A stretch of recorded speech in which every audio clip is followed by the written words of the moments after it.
तो आज की वीडियो में हम बैंकिंग के बारे में बात करेंगे। सबसे पहले हम बात कर लेते हैं कि बैंक जो शब्द है उसकी उत्पत्ति कहाँ से होती है। तो बैंक की उत्पत्ति इटालियन भाषा का शब्द है बैंको, इससे हुई है और इस बैंको का अर्थ होता है बेंच, क्योंकि पहले पुराने समय में यहूदी लोग बेंच पर बैठ करके और मुद्रा का लेन देन करते थे और तभी से बैंकों से बैंक शब्द की उत्पत्ति हो गई। अब देखिए, भारत का पहला आधुनिक बैंक, जिस तरह के बैंक आज हम देखते हैं इसी तरह का, क्योंकि ये आधुनिक स्वरूप है, तो इस तरह का आधुनिक स्वरूप का पहला बैंक भारत में 1688 में मद्रास में स्थापित हुआ। ठीक है दोस्तों।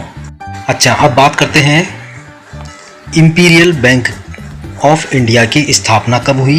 1921 में।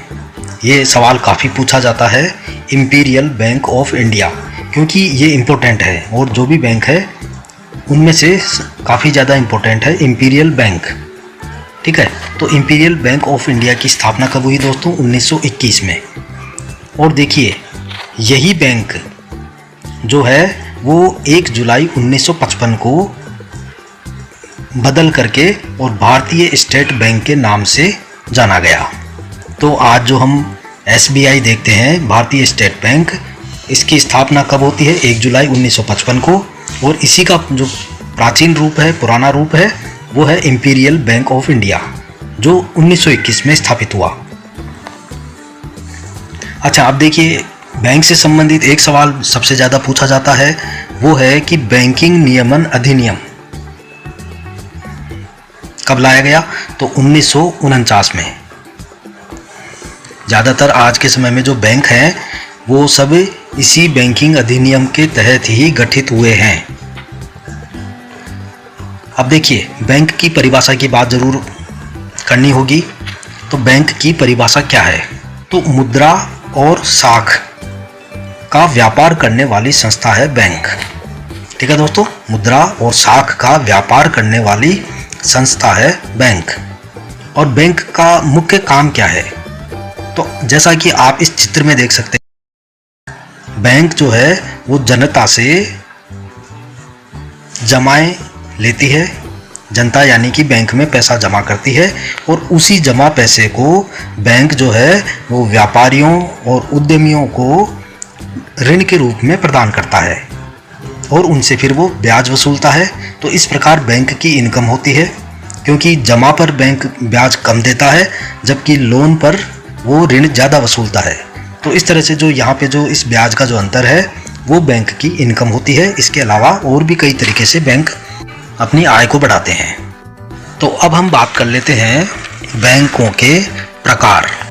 तो चित्र में आप देख सकते हैं कि बैंक जो है मुख्य रूप से 4 प्रकार के हैं।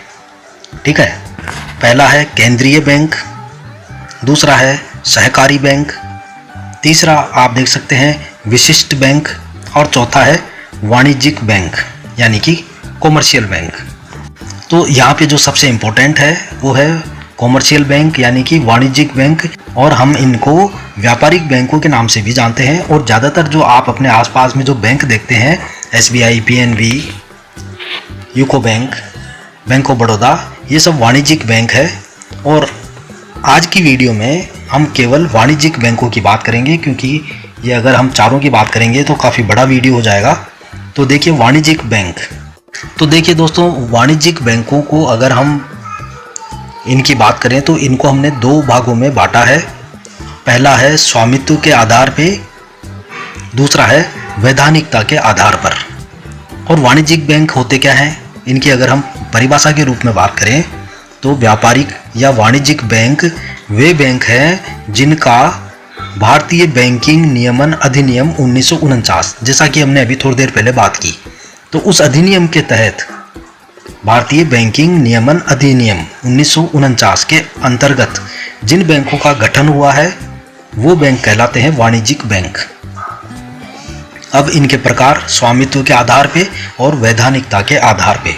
तो स्वामित्व के आधार पे हमने इनको फिर 2 भागों में डिवाइड किया है। एक है सार्वजनिक क्षेत्र के बैंक और दूसरा है निजी क्षेत्र के बैंक। सार्वजनिक क्षेत्र के बैंक कौन से होते हैं? ये वे बैंक हैं जिनमें सरकार की हिस्सेदारी 51% या उससे ज़्यादा होती है।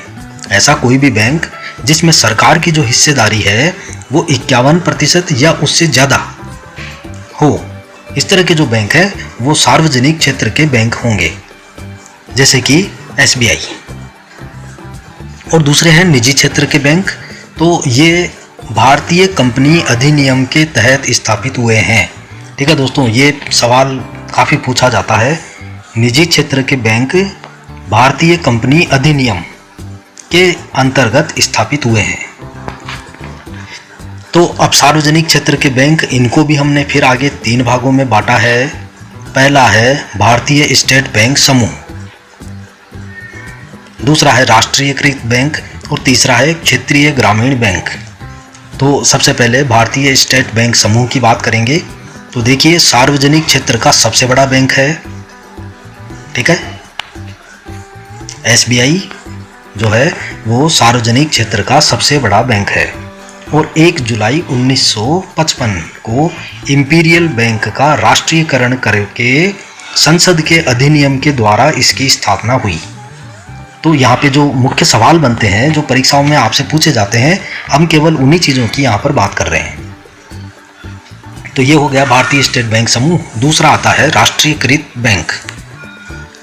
अब देखिए यहाँ पे वर्तमान में कितने राष्ट्रीयकृत बैंक हैं भारत में।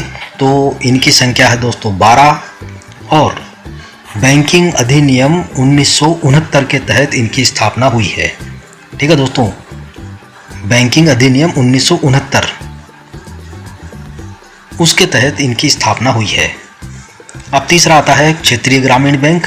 तो देखिए, ये क्षेत्रीय ग्रामीण बैंक अधिनियम 1974 के तहत 2 अक्टूबर 1975 को इनकी स्थापना हुई और ये व्यापारिक बैंक द्वारा प्रायोजित होते हैं।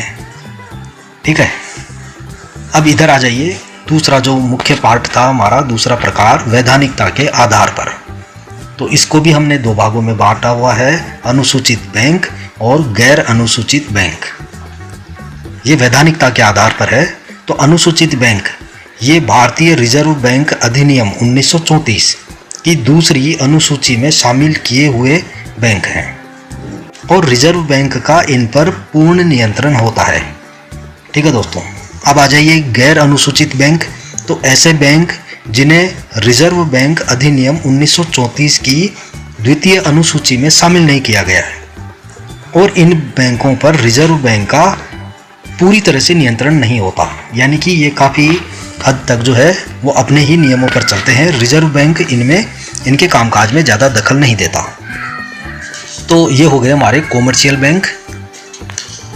अगली वीडियो में हम जो बैंकों के जो अन्य प्रकार रह गए उनकी बात करेंगे, जैसे केंद्रीय बैंक, सहकारी बैंक और विशिष्ट बैंक। तो ये बैंक किस तरह के हैं, क्या काम करते हैं, अगली वीडियो में हम बात करेंगे। तो अगली वीडियो का नोटिफिकेशन आपको मिल जाए, इसके लिए आपने अगर चैनल को सब्सक्राइब अभी तक नहीं किया है तो सब्सक्राइब ज़रूर कर लें और पास में दिए हुए घंटे के निशान पर भी ज़रूर क्लिक करें। वीडियो पसंद आया हो तो लाइक करें, अपने मित्रों को शेयर करें। मिलते हैं अगले वीडियो में, तब तक के लिए नमस्कार।